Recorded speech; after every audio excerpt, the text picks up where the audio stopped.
नमः शिवाय ओम नमः शिवाय हरि हरि भोले नमः शिवाय ओम नमः शिवाय हरि हरि भोले नमः शिवाय। शिव जी की जय, माता पार्वती की जय। आज सुनते हैं सोमवार व्रत की कथा एवं आरती। समय की बात है, किसी नगर में एक साहूकार रहता था। उसके घर में धन की कोई कमी नहीं थी, लेकिन उसकी कोई संतान नहीं थी। इस कारण वह बहुत दुखी था। पुत्र प्राप्ति के लिए वह प्रत्येक सोमवार को व्रत रखता और पूरी श्रद्धा के साथ शिव मंदिर जाकर भगवान शिव और माता पार्वती जी की पूजा करता था। उसकी भक्ति देखकर एक दिन माँ पार्वती प्रसन्न हो गई और भगवान शिव से उस साहूकार की मनोकामना पूर्ण करने का आग्रह किया। पार्वती जी की इच्छा सुनकर भगवान शिव ने कहा कि हे पार्वती, इस संसार में हर प्राणी को उसके कर्मों का फल मिलता है और जिसके भाग्य में जो हो उसे भोगना ही पड़ता है। लेकिन पार्वती जी ने साहूकार की भक्ति का मान रखने के लिए उसकी मनोकामना पूर्ण करने की इच्छा जताई। माता पार्वती के आग्रह पर शिव जी ने साहूकार को पुत्र प्राप्ति का वरदान तो दिया, लेकिन साथ ही यह भी कहा कि उसके बालक की आयु केवल 12 वर्ष होगी। माता पार्वती और भगवान शिव की बातचीत को साहूकार सुन रहा था। उसे न तो इस बात की खुशी थी और न ही दुख। वह पहले की भांति शिव जी की पूजा करता रहा। कुछ समय के बाद साहूकार के घर एक पुत्र का जन्म हुआ। वह बालक 11 वर्ष का हुआ तो उसे पढ़ने के लिए काशी भेज दिया गया। साहूकार ने पुत्र के मामा को बुलाकर उसे बहुत सारा धन दिया और कहा कि तुम इस बालक को काशी विद्या प्राप्ति के लिए ले जाओ और मार्ग में यज्ञ कराना। जहाँ भी यज्ञ कराओ वहाँ ब्राह्मणों को भोजन कराते और दक्षिणा देते हुए जाना। दोनों मामा भतीजा इसी तरह यज्ञ कराते और ब्राह्मणों को दान दक्षिणा देते काशी की ओर चल पड़े।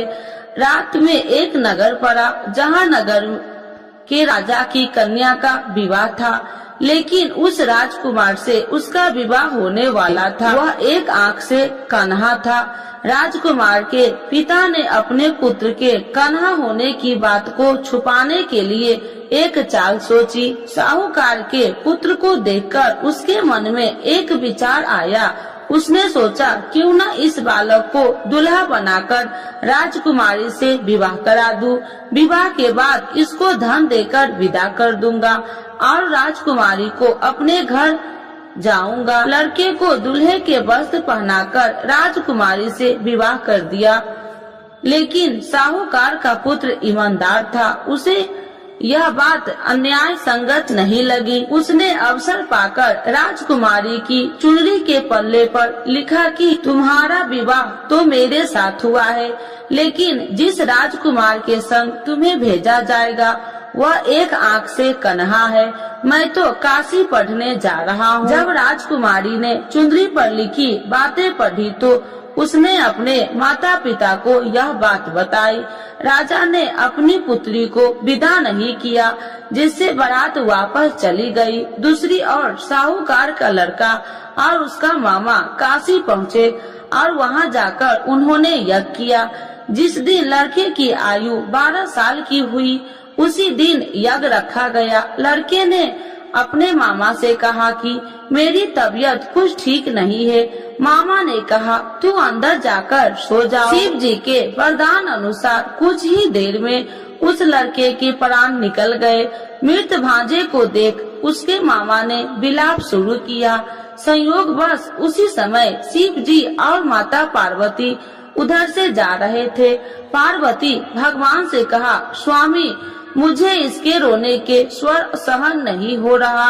आप इस व्यक्ति के कष्ट को अवश्य दूर करें। जब शिव जी मृत बालक के समीप गए तो वह बोले कि यह उसी साहूकार का पुत्र है जिसे मैंने 12 वर्ष की आयु का वरदान दिया था। अब इसकी आयु पूरी हो चुकी है। लेकिन मातृ भाव से विभोर माता पार्वती ने कहा कि हे महादेव, आप इस बालक को और आयु देने की कृपा करें, अन्यथा इसके वियोग से इसके माता पिता भी तड़प तड़प कर मर जाएंगे। माता पार्वती के आग्रह पर भगवान शिव ने उस लड़के को जीवित होने का वरदान दिया। शिव जी की कृपा से वह लड़का जीवित हो गया। शिक्षा समाप्त करके लड़का मामा के साथ अपने नगर की ओर चल दिया।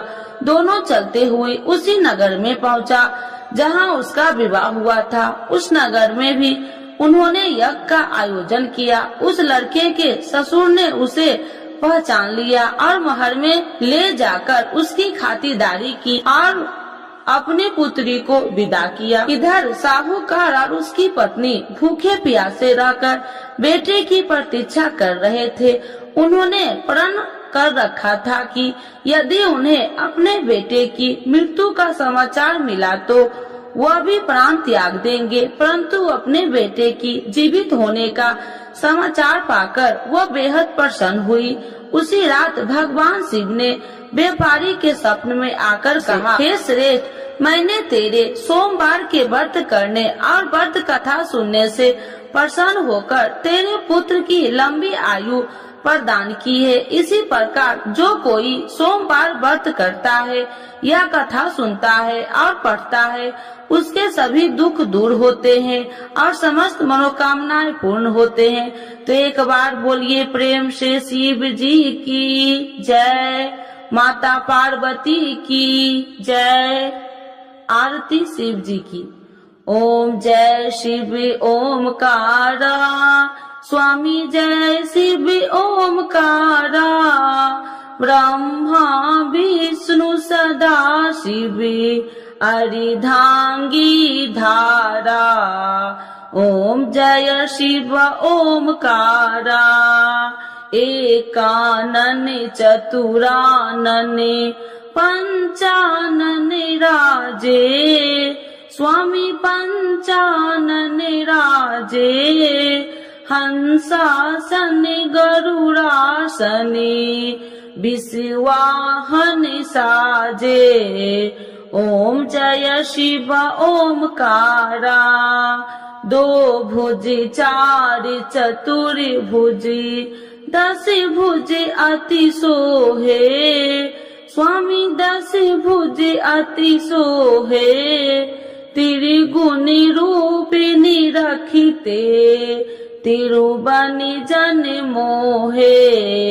ओम जय शिव ओमकारा, अच्छी माला बन माला, मुंडी माला धारी, स्वामी मुंडी माला धारी, त्रिपुरारी कंसारी, करी माला धारी।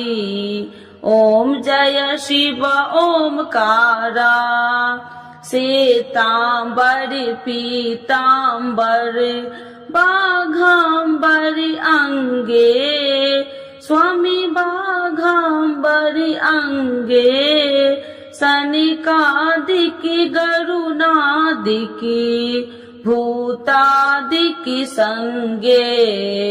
ओम जय शिव ओमकारा, करके मध्य कमंडल चक्र त्रिशूल धारी, स्वामी चक्र त्रिशूल धारी, सुखकारी दुखिहारी, जग पालनकारी।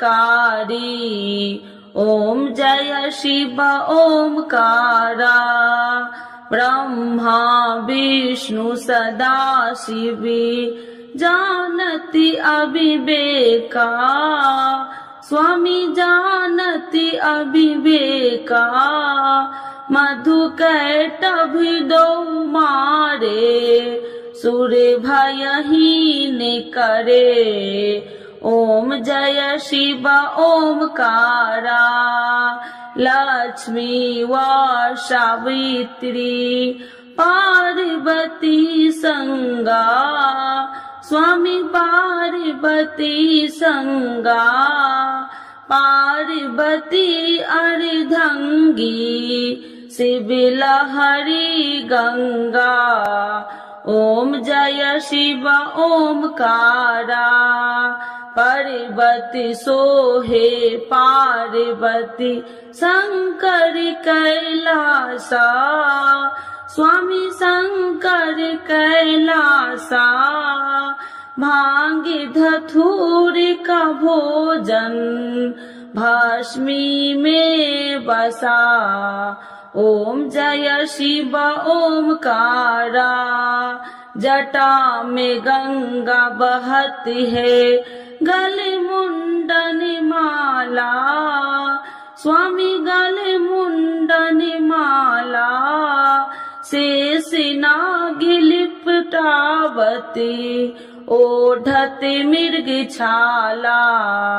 ओम जय शिव ओमकारा, काशी में विराजे विश्वनाथ नंदी ब्रह्मचारी, स्वामी नंदी ब्रह्मचारी।